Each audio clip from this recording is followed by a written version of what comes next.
이제 저와 여러분은 현실이라는 링 위에 올라가야 합니다. 올라가서 자기 역할을 해야 합니다.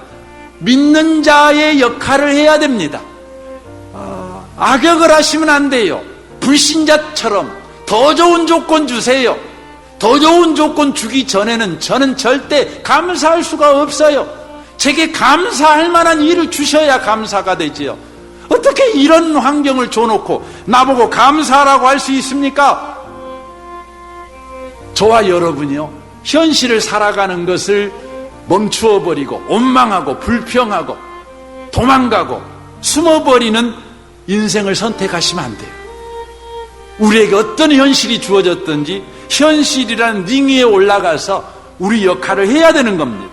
여러분, 우리 역할이 뭐입니까? 에베소 5장 4절을 보십시오. 메시지 성경으로 읽겠습니다.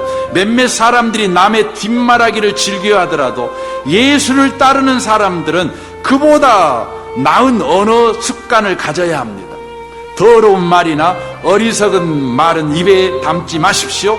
그런 말은 우리의 생활 방식에 어울리지 않습니다. 우리가 늘 사용해야 할 언어는 감사입니다 라고 말합니다. 여러분과 저에게 어떤 현실을 살아가라고 우리 하나님이 요구하든지 그 현실은 우리가 받은 구원이 어떠한 구원인지 구체적으로 확인할 기회로 주신 현실이니 저와 여러분은 뭐 해야 된다는 거예요? 우리 역할을 해야 돼요. 우리 역할이 뭐냐면 감사하는 거예요. 감사하는 거예요. 성도의 감사는요, 엄청난 영향력이 있어요.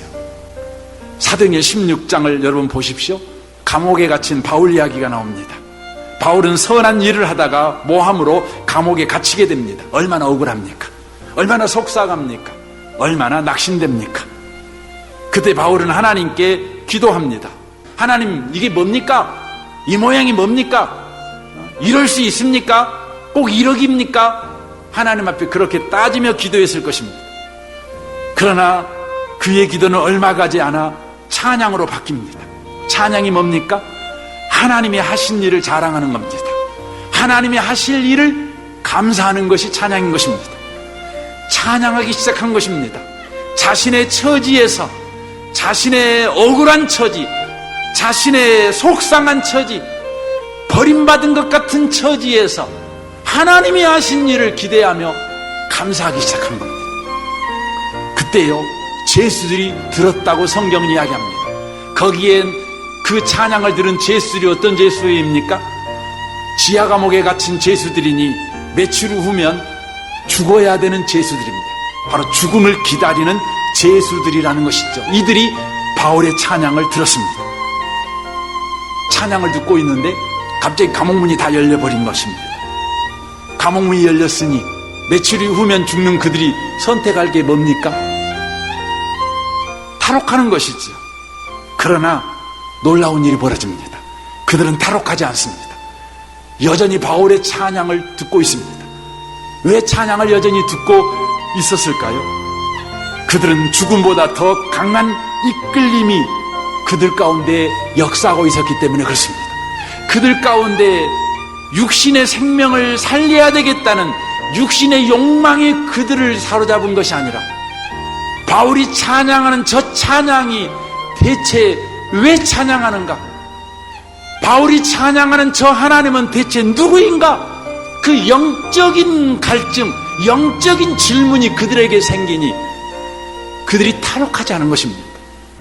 그런 와중에 감옥문이 열려있는 것을 본 간수는 죄수들이 다 도망간 줄 알고 자결하려고 합니다. 바울이 급하게 이렇게 말합니다. 내 몸을 상하게 하지 말라. 우리가 다 여기 있노라. 간수는 이 말에 충격을 받습니다. 그리고는 이렇게 되묻습니다. 사도행전 16장 30절입니다. 선생들이여, 내가 어떻게 하여야 구원을 받으리까? 라고 질문합니다. 내가 어떻게 하여야 구원을 받으리까? 영적인 질문을 지금 하고 있는 것입니다. 영원한 삶에 대한 질문을 하고 있는 것입니다. 육신이 펄펄 살아있어 늘 육신적인 고민만 하던 간수가 지금 영적인 고민을, 영적인 질문을 하고 있는 것입니다. 내가 어떻게 하여야 구원을 받으리까?